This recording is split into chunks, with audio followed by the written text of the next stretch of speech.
ang binili ko ngayon ay size XL. Ganito siya guys, kalaki. Sakop niya yung buong daliri ko.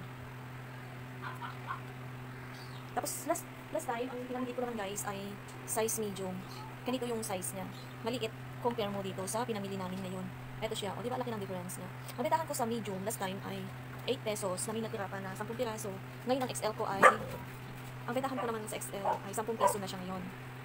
Yung tissue, ayan. Tapos, ito naman yung mga drinks na ilalagay ko sa cooler. Big na zesto, mango. Tapos, plus na orange.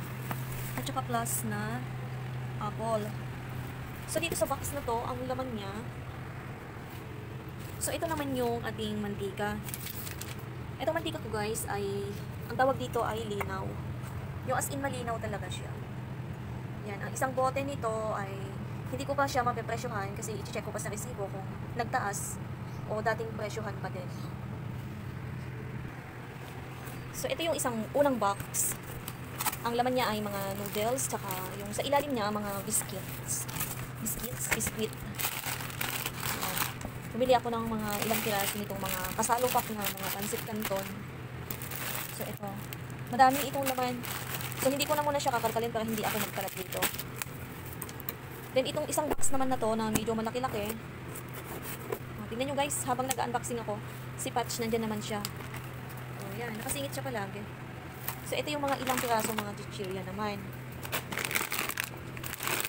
Yan. Hindi na dami-dami din ito. Kasi matagal na akong hindi namili talaga ng mga chichirya. Gawa nga ng nagbawas-bawas ako ng paninda niyan. O, mamaya tayo mag-play. Tapos dito sa pangatlong box, ang laman nito ay mga sabon, Fabcon, at Sunrocks. Then, nagbili din ako ng mga garbage bag. Tsaka, ito, yung bag na ganito, lagayin ng bigas. Tapos, toothbrush. Tsaka, mga shampoo. Ito yung mga laman niya. So, yung doon, ito, bumili kong kalat dito ngayon, guys. Yan, ito. Oh, sunod lang ng sunod yung Dakshan na yan. Mga ilang piraso na pineapple slice, tsaka mga kondensada. Tapos ito guys, so ayun guys.